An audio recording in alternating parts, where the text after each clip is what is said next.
Eastland County Coaches Show is brought to you by Blake Fullenwalder Dodge. Go and check out their great deals this month. They got yearly runs of awesome deals there on a consistent basis.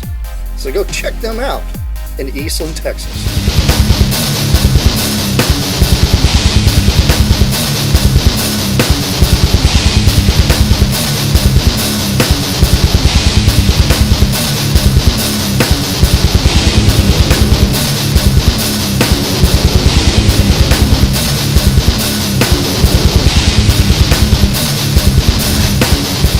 Sports fans, welcome to another edition of the Eastland County Today Coaches Show. The Cisco Lobos remain undefeated in district play with a quick 27-0 victory over City View. The Eastland Mavericks lost their first district game of the year with a 1-point loss in Henrietta. The Gorman Panthers were washed away by the weather last Friday, unable to play their game against Fayette Community. The Bulldogs lost their third district game of the year with a 40-point loss to the Baird Bears. And the Rising Star Wildcats opened their district play with a 46-0 shutout of Panther Creek. Let's get to the Friday night action, shall we?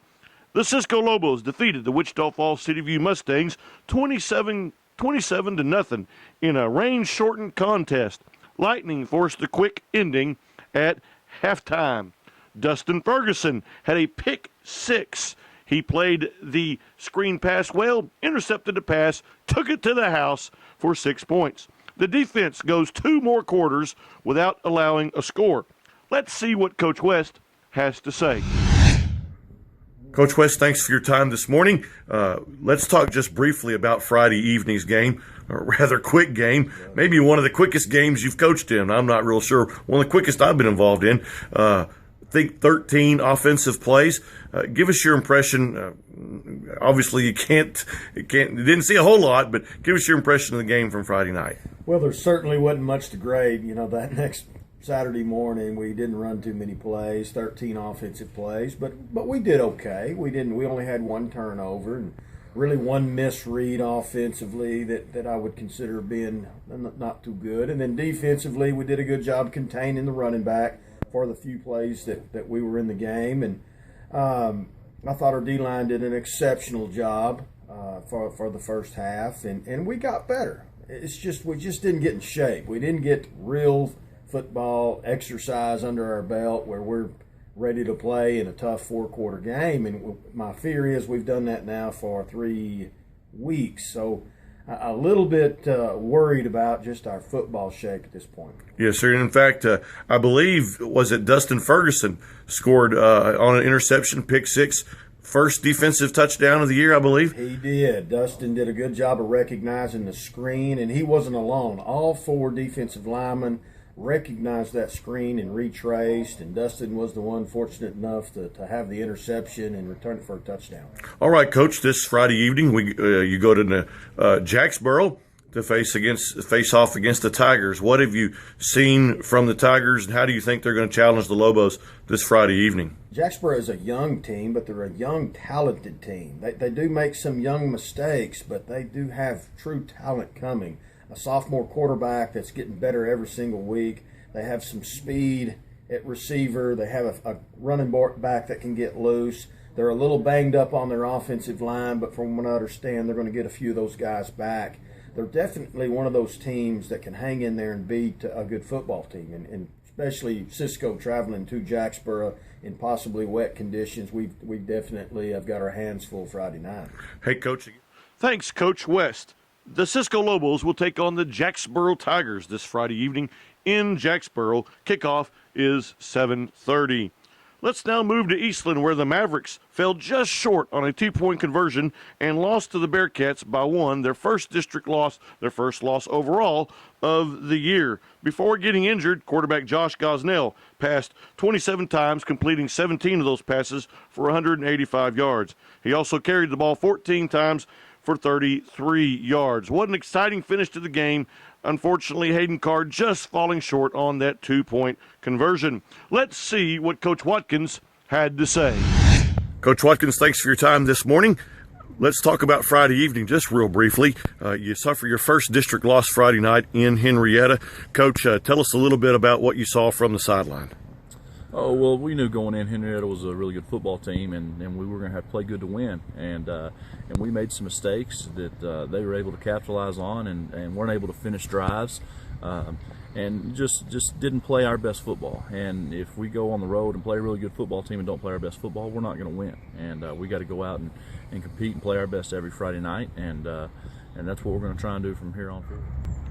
Okay, Coach, this week you host the Nakona Indians. Nakona's kind of been struggling a little bit through their district schedule. How do you see Nakona giving the Mavericks a challenge this Friday evening?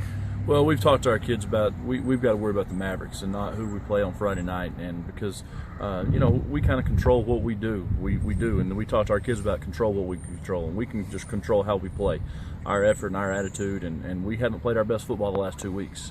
It's week 9. It's time to be playing the best we can play to meet our potential, and so we've gone out this week and had 2 good practices, and we got to finish up the week right and come out and show what we can do on a Friday night, and that's just playing the best we can play. Thanks, Coach Watkins. The Mavericks will take on the Nakona Indians this Friday evening here in Eastland. Kickoff is 7:30.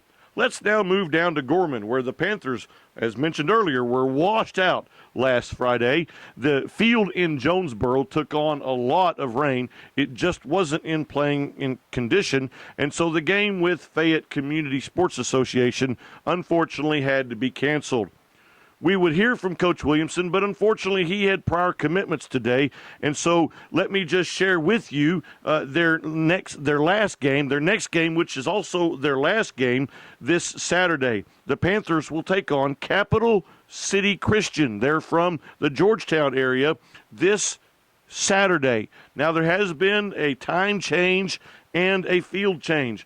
This game will be played in Gorman at noon on Saturday. It's your last opportunity to see the Panthers playing six-man football this year. Unfortunately, no playoffs because of their outlaw schedule, but you do get the chance to see them one last time this Saturday, noon, as they take on Capital City Christian. Let's now move over to Ranger, where the Ranger Bulldogs lost to the Baird Bears Friday evening, 48-6. Jeffrey Beatty, scored the only touchdown for Ranger in the first quarter. It's unfortunate, but Coach Ramsey also had some prior commitments today, and so he wasn't able to share with us how the game went for Ranger.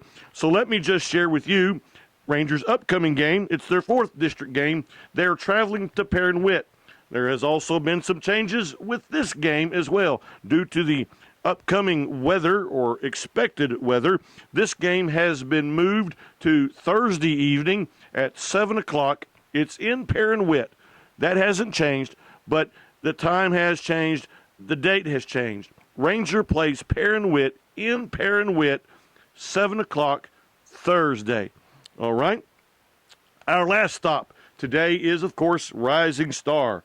Rising Star opened their district schedule with a 46-0 shutout victory against the Panther Creek Panthers. Crispin Froese rushed 6 times for 124 yards. 4 of those 6 carries ended up in the end zone. Let's see what Coach Calloway had to say. Coach Calloway, thanks for your time this morning. Let's talk briefly about Friday night. You were able to defeat Panther Creek by 45 points, in essence, the 45-point rule. Give us your impression of what you saw from the sideline, how your Wildcats played. Well, we played really well. Defensively, we came out first position. I think we didn't have a chance to receive a kickoff all night. So we lost the coin toss, so we were kicking off. We caused a fumble, got a quick score. Got a 4-and-out, got a quick score. Defensively, we played really well. I think we only gave up 40 or 50 yards on for their offense. So proud of the kids defensively. They really hustled and tackled well when they got to the point of attack. Offensively, I think we ran a total of 5 plays.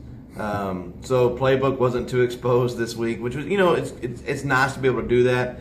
But also you like to work on some other things when you have chances like that. But we try to keep the ball out of the air as much as possible with the rain. We threw a few passes, but we ran the ball primarily, and it was successful. I mean, I think Crispin, one of our running backs, I think he had 5 carries and 4 touchdowns. So I mean, it was pretty good for us. The kids played hard. I'm really proud of the kids to go out and shut somebody out. We've never done that since I've been here, and to do that, and hopefully we can keep our heads level going into this week. Great. And so you come into this week's game with Sydney 1-0 in district. Tell us what you've seen from Sydney and how they're going to challenge the Wildcats this Friday evening. Well, I think the biggest thing is going to be they have a little bit more diversity in their playbook that we're going to have to really make sure we're awake and doing the things we need to. They can pitch it back and throw it or pitch it back and run it. So we got to be real disciplined as to what our secondary is doing and what our front end's doing as well. Athletically, I think they're a little better than Panther Creek, but the biggest thing is we're going to have to play our game, and that's what I try to tell the kids every week is go into it. We dictate the pace of the game. We dictate who scores and when they score. It's our choices, and when we make our choices, we're able to win the ball game. We're hoping and we're prepared this week. We're getting ready all day. Yesterday, trying to get our things ready. Tomorrow or today, we're going to have a great practice as well. The boys seem really fired up, knowing that if they win this game, there's probably definitely a playoff berth from this win. So we know we got to get this one done before we have a chance to go out for the district championship, which is our goal at the beginning of the year. So if we can get this one game at a time, then next week blanket for the district championship that's our goal. So. Cool. Thanks, Coach Callaway. The Rising Star Wildcats travel to Sydney this Friday evening for district game number 2. Kickoff is 7:30. Let's now talk a little bit about other Eastland County sports news. The Cisco College Wranglers won their very last game. It was their homecoming game in Cisco. They defeated Texas A&T Saturday evening, 35-0. Richard Legault passed for 4 touchdowns in his last game as a Wrangler. In volleyball news, all three high school teams are in the playoffs. Eastland Lady Mavs take on Dublin at Mineral Wells, 7:30 on Tuesday, November the 3rd. Also on Tuesday, the Gorman Lady Panthers take on Bront. That game will be in Clyde at 5 o'clock. And the Ranger Lady Bulldogs, also in the volleyball playoffs, also on Tuesday, November the 3rd, will play Lindsay at Jacksboro at 6 o'clock. A little rundown there for all the playoff volleyball teams. It is volleyball playoff time. All right. This Thursday evening, our 2 colleges will go at it again. Ranger College, Cisco College again playing this Thursday night, this time in Cisco. The college soccer schedule has wound down, and they are now in their post-season tournament. The boys team from Ranger unfortunately lost yesterday to Western Texas College by the score of 1-0 in the Region 5 tourney. Cisco and Ranger, the 2 lady soccer teams, played last night in the semifinals. Cisco coming away with a 2-0 victory.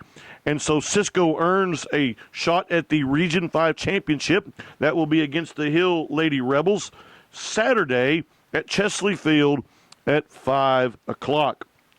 Big cross-country news coming from the region tournaments. Kobe Conring of Cisco High School finished 12th in the 3A Region 1 tournament. He qualified for state.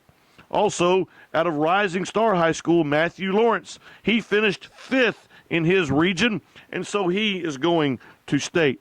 Congratulations to both Kobe Conring and Matthew Lawrence for qualifying for state cross country. They will be running on Saturday, November the 7th, down in Round Rock.